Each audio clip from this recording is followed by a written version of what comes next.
Our today's topic is pharmacology of drug action on nervous system, and this is episode 2. From our previous lesson, we can understand we can classify our nervous system into two types. One is CNS or central nervous system, and another one is peripheral nervous system or PNS. And this CNS consists with brain and spinal cord.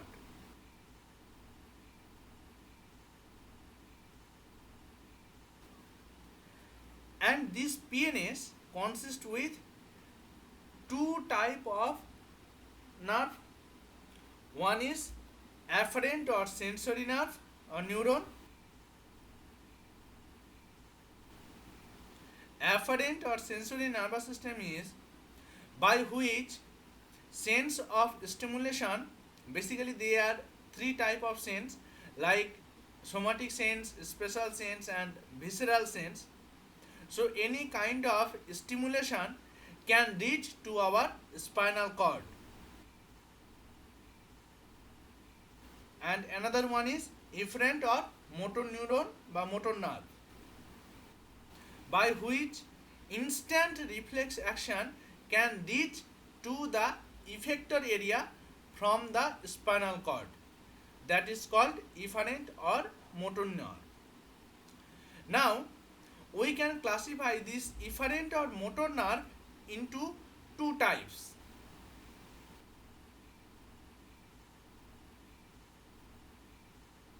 One is autonomic nervous system and another one is somatic nervous system.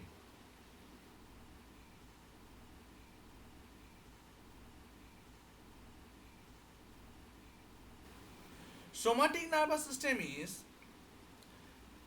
if instant reflex action can reach to skeletal muscle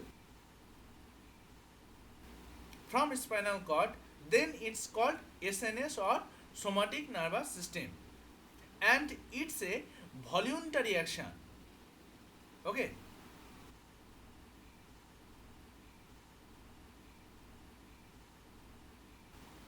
Now ANS, if instant reflex action reach to cardiac muscle or smooth muscle or glands or GIT, then it's called autonomic nervous system.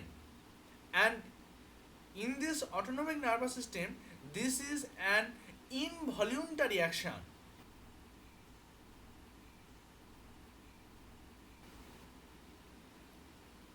Now, this ANS or autonomic nervous system can classify in two types or two parts.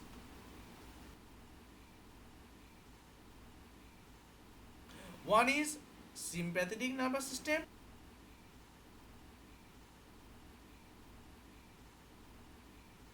and another one is parasympathetic nervous system.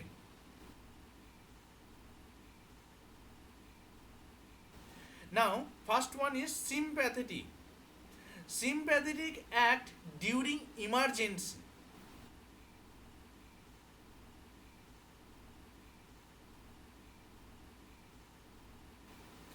Such as when reflex action reach to our cardiac muscle, smooth muscle or glands.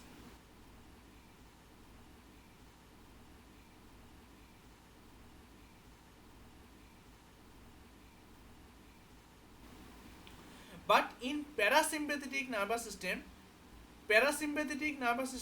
works on during relaxation.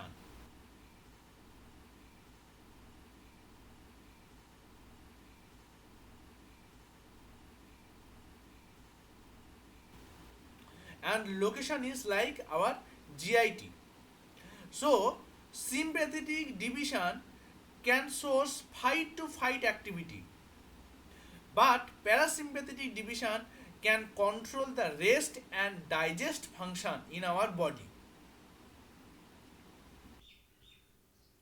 Now, I will draw a structure of neuron and we will try to understand how a neuron can work its function.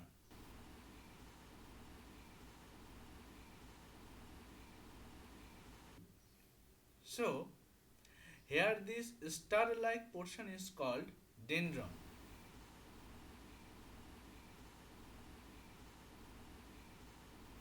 which is consist with a cell body, and each arm of this dendron is called dendrite.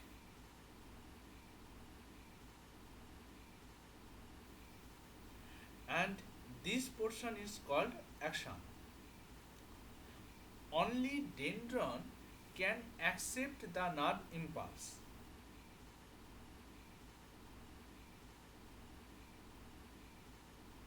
and axon can carry forward that nerve impulse which is already accepted by dendron to the next neuron.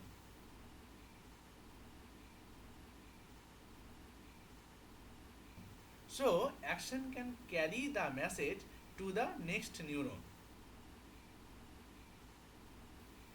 Axon portion is covered with myelin sheath, and this myelin sheath can protect nerve fiber which is already exist in axon from the other outer electrical impulse.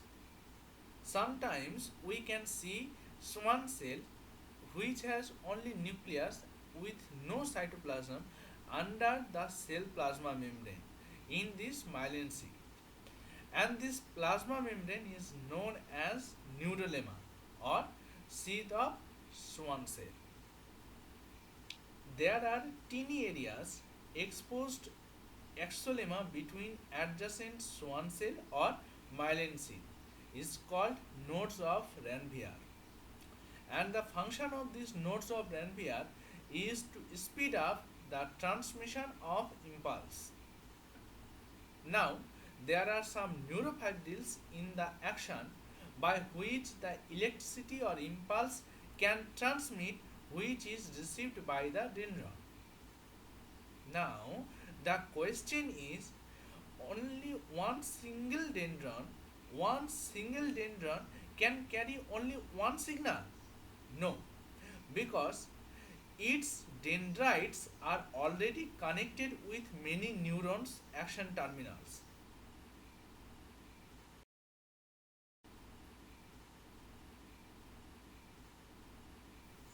So it can receive all impulses from those neurons with which it is connected already. Now after receive the impulse from these neuron by the help of action, impulse can carry forward to another neuron. So thus it can produce a complex network.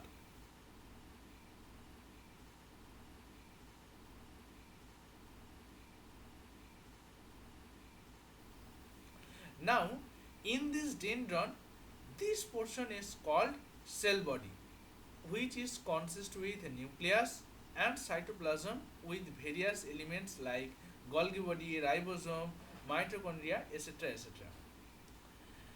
This squeezed portion is called action hilk.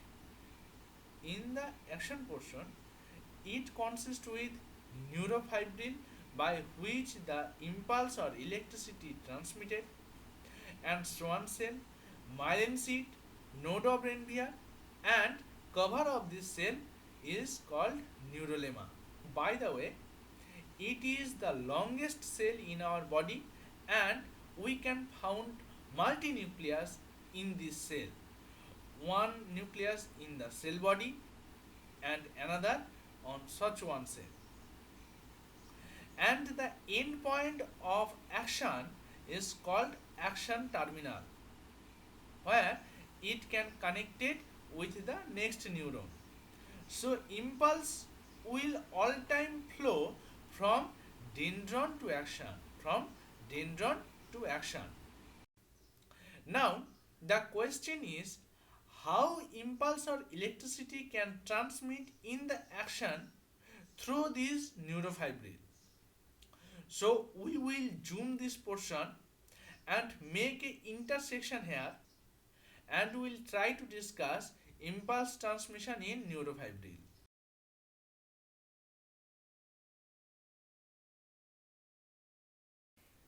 Here this is the inside of the neurofibril and this is the outside. In the outside of this neurofibril, positive ion concentration is more,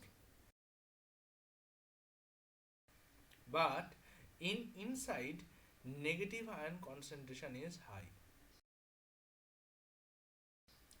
Generally, in outside sodium or Na plus ion concentration is generally high. So sodium is the positive charge ion, and due to more concentration of sodium ion in the outside of this neurofibril, outside become positive charge, and in inside there have Cl minus ion and K plus ion, but Cl minus ion concentration is higher than the positive K plus ion concentration in the inside of this neurofibril. So this inside region become negative charge due to Cl minus ion concentration. So in normal condition, when no impulse is flowing,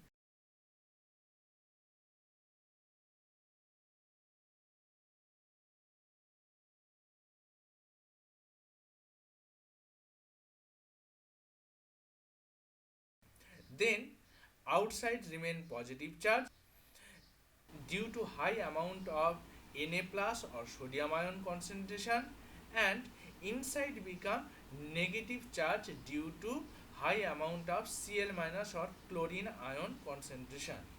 Now in this normal condition, if we measure the electropotential of this neurofibril, we can get minus 70 MV or minus 70 millivolt.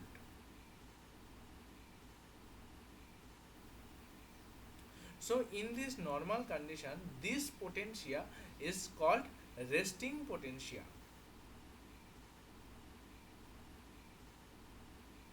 But when stimulation is generated, then what happened?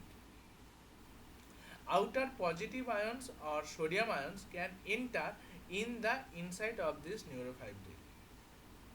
So for this region, sodium ion will enter inside, so outer portion will be negative, and in the inside area where sodium ion entered, and that portion will be changed from negative to positive charge.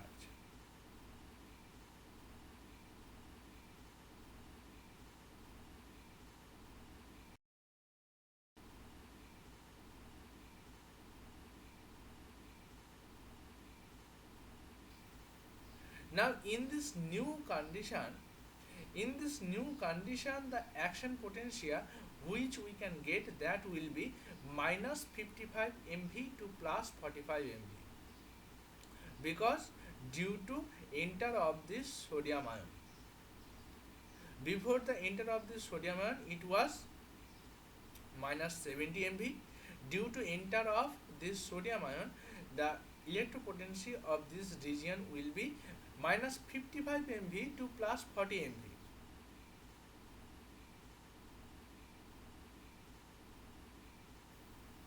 And due to depolarization of this area, this condition is arised, and this potential is called action potential.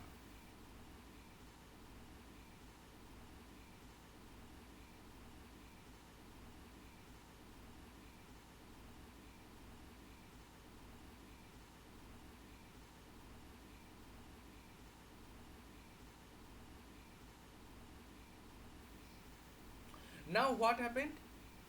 I have already told there has K plus or potassium ion inside this neurofibril. To make this depolarization condition in normal form, here the potassium ion will exit out from inside to outside. So what will happen? This outside negative area will become positive again and become repolarized. So thus repolarization can occur.